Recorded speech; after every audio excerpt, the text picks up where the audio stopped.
Hey there, it's Derek here from Pacific Coast Auto in Japan. We're looking at a 1998 Subaru Sambar. This is Subaru's version of the K-Truck. Of course, they come in other manufacturers like Suzuki, Honda, Daihatsu, Mitsubishi, etc. This one here, 1998 with 122,000 kilometers on it. We'll check the condition of the car, compare it to the auction inspection sheet, and then we'll ship this one over to Jacksonville in the States. Okay. So, have a look at the exhaust. There's a little bit of an exhaust color and a weird smell. It is not something that I would be concerned about. It seems like some sort of pollutant in the fuel tank that's getting burnt off, or some old fuel or something like that. See a little bit of that smoke coming out. You give it a rev and then you don't get a big cloud of anything. Have a look. Okay, so you might be able to see some of the smoke there. I don't think it's anything concerning. I would give it the good old Italian tune-up and you should be good. Okay, so let's go over the sheet here. It's a 1998 Sambar truck, four-wheel drive, of course, 5-speed manual. This one comes with AC, and the AC has been checked and it works. It's an auction grade 3.5 with an interior grade B. This one has winter tires, timing belt changed at 120,000 kilometers. It says oil leak. Have a quick look. If it is leaking oil, then it can't ship if it's dripping down. This one has been sitting here for a while, engine on and off for various amounts of time, and there's no leaking oil that's dripping down or nothing wet on the underside. I just noticed this though, the heat shield for the exhaust, looking a little bit weird, like somebody's painted it. It looks like, yeah, somebody tried to do like a fix-as-you-go kind of DIY type of fixes on it. It is in pretty good condition, I must say, but it has those little fixes. So bed and bed side scratched, dented, and paint marks. Underside surface rust and painted. Very small scratches, small dent, windshield rock chip. Interior slightly dirty and wear. And then front bumper 2 A2s. Those are medium-sized damages. And then the right side here an AU2, right where the door meets the seam. Okay, so let's have a quick little walk around. K-Trucks are very simple, generally pretty reliable, even these 25-year-old ones. Of course, regular maintenance is required for them, but maintenance tends to be pretty cheap and parts tend to be fairly available. This one's had the whole frame painted. Usually the frames are white on these, and this one here has the full frame black. Cool. Okay, the Sambar is unique in that it's the only one with a rear engine, which helps you with weight balance, front to rear, important on a four-wheel drive vehicle, and so that is the one key benefit. Some of the other ones have their engine in, well, most of them have the engine in the middle, but various distances from the front and rear. I would say that Sambar gives you the best weight balance. Acti maybe the second best, because that engine is very far back as well. It's basically on the rear axle, not past it.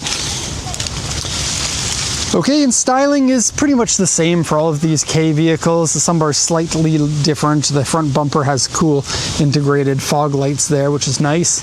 Front badge looks like it's been removed. Okay, we're looking for the A2 on the front bumper, and it is a little big for an A2, but luckily all the damage is isolated to the front bumper, so it's not too hard to take it off and repaint it. It also doesn't match the color of the car, and so repainting it doesn't, like your paint match isn't super important because you're not trying to go fender to bumper in the same color. Okay, let's look over on this side, and yeah, we got a pretty big scratch there, and like some reflective tape that they put there, which is a little odd, and it's faded and whatnot. Wipers have been repainted. This is what I'm talking about with the DIY repairs. So the wipers have been painted there. The roof looking good, no large dents on it, no rust problems. Sometimes they get spotty with rust. I'm not sure what's going on with these little caps. It's the same ones that they had on the front where the Subaru badge was taken off, but there's usually not something mounted there. So I don't know what's going on. Very strange. Fuel door with a key. Look at that. You don't steal the 10 liters of fuel that go in this. Want to see us having fun in Japan? Go check out our new channel. Link in the description. So a little bits of damage that has been touched up. Your bed cap is missing a piece over here. The bed itself looking mighty good. There are a few areas of like dents and whatnot, like right here, but for the most part, this is really good for a 25-year-old K-Truck. Scratches on the inside of the bed rail. Same thing goes over there. The back rack looking all right. The bed back, again, a number of dents, but they decided to touch it up with touch-up paint whenever they made a dent. And so that really helps for the longevity of the vehicle. As soon as there's rust exposed to the atmosphere, then it's going to spread faster. Same thing goes with the end of the bed here. This area, a number of places that it has been touched up. Okay, this is where the engine is. This whole tray flips down, and Subaru, I think they're the only K truck that put a 4-cylinder engine into theirs, and it's a, you know, there's the slant 6, right? Well, this is a sideways 4-cylinder. You know, Subaru has the boxer engines that are completely sideways with the crank in the middle and the pistons 2 on each side. This one is just a turned over 45-degree engine. So, kind of interesting. Bedside over here looking all right, and yeah, I would be very happy if I bought one of these from auction and ended up with this one. Looks to be in good condition on the exterior. Oh, the U2 right here. There's a dent here and a dent here, so they're not that big. They're not going to stand out an awful lot. I'll scratch up here as well. Going to the inside, and I'm pretty happy with the inside of this one. K-truck insides tend to never be cleaned out because, keep in mind, these are work vehicles.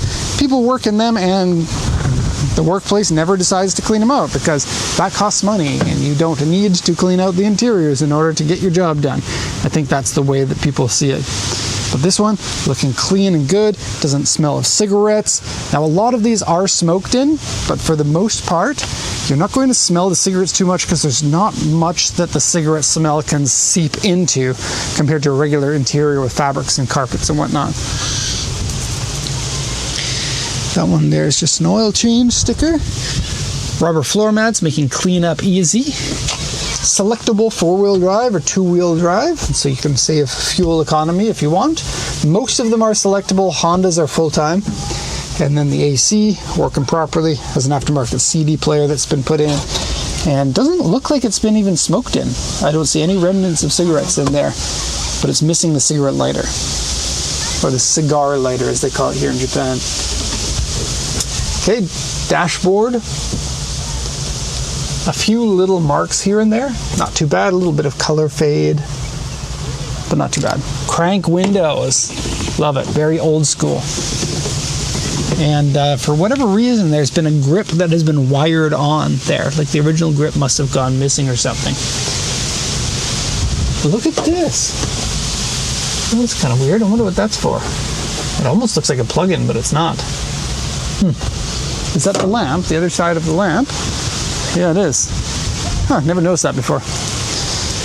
Okay, a bit of a shorter video, but that's because the condition is good, and you always want to see that when you're importing a car from Japan. So this is going to be the end of the video here. Hope you enjoyed it. If you have any questions, please let us know. And if you want information on buying a car from Japan, check out our website. There's a link to that in the description. Thank you everyone for watching, and have a nice day.